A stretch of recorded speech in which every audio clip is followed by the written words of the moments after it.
এইবার বান্দা বিছানার মধ্যে পড়া, এইবার বান্দার কাছে রহমতের ফেরেশতা পাঠানো হবে, নয়তো আযাবের ফেরেশতা পাঠানো হবে।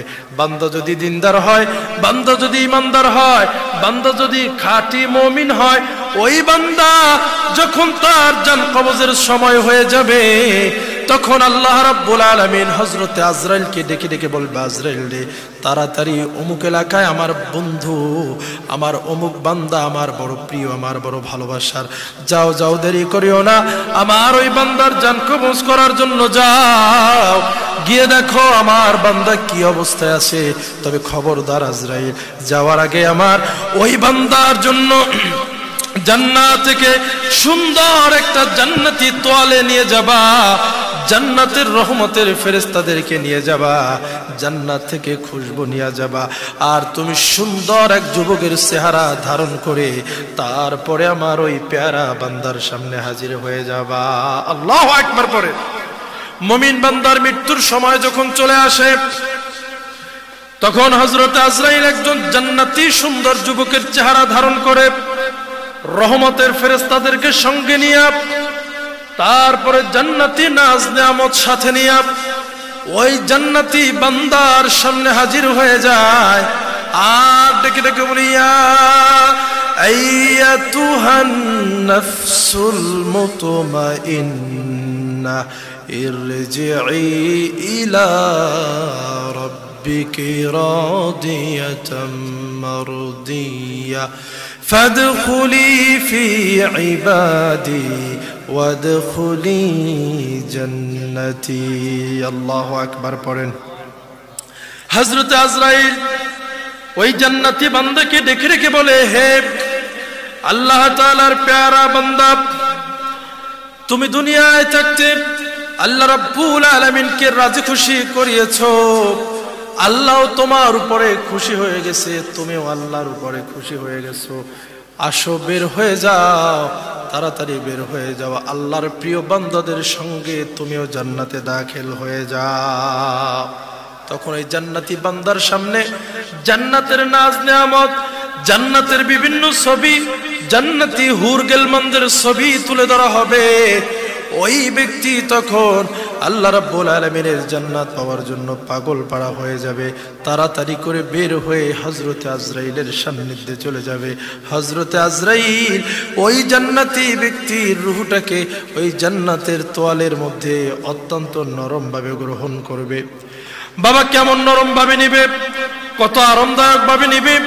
হাদিস শরীফের মধ্যে আসছে, বাচ্চা সন্তান মায়ের কোলের মধ্যে কান্না করে, মাকে জড়িয়ে ধরে আছে, মা সন্তানের জন্য সন্তান রেখে কাজ করতে যাইতে পারে না, মা তাড়াতাড়ি সন্তানকে নিজের বুকের দুগ্ধ দিয়া ঘুম পাড়ায়া দেয়, সন্তান মায়ের স্তনের দুগ্ধ পান করতে করতে ঘুমায়া যায়, আর মায়ের স্তনের বোটা থেকে সন্তানের মুখটা আলাদা হয়ে যায়, মা সন্তানকে ঘুম পাড়ায়া কাজে যায়। কথা কোন ঠিক কিনা?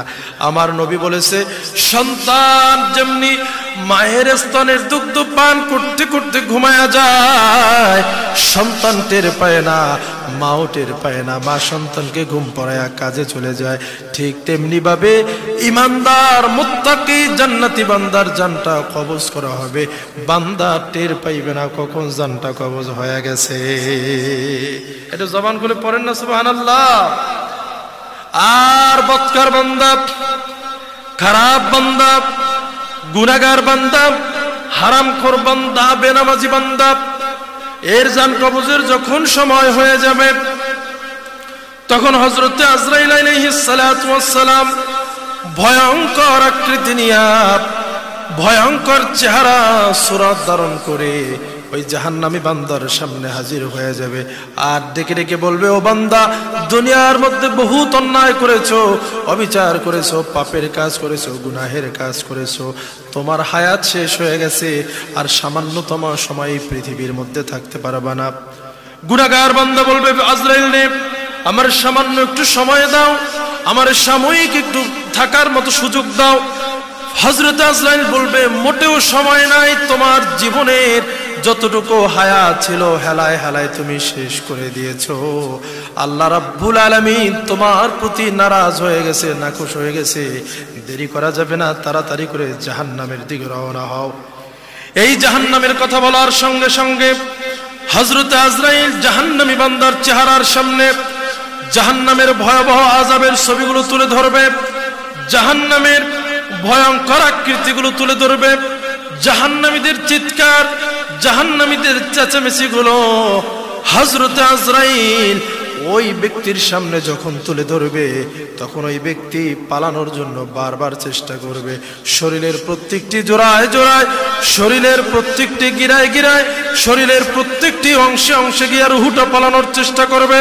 হযরত আজরাইল আলাইহিস সালাতু ওয়াস সালাম তখন ওই বান্দার জানটা কবজ করার জন্য তার মুখের মধ্যে হাতটা ঢুকাইয়া দেবে, কলিজাটা টেনে ছেড়ে বের করে নিয়ে যাবে।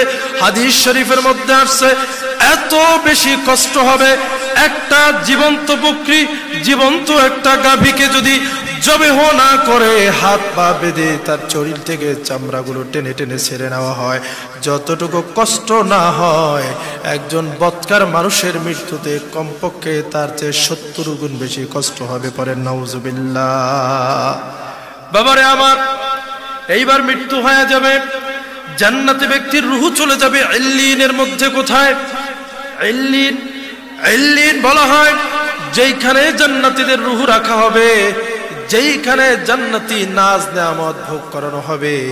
আর জাহান্নামীদের রূহটাকে সিজ্জিনের মধ্যে পাঠায়া দেওয়া হবে, যেইখানে দুর্গন্ধময় কষ্টময় আবর্জনা, যেইখানে জাহান্নামের আগুন দাউ দাউ করে জ্বলবে।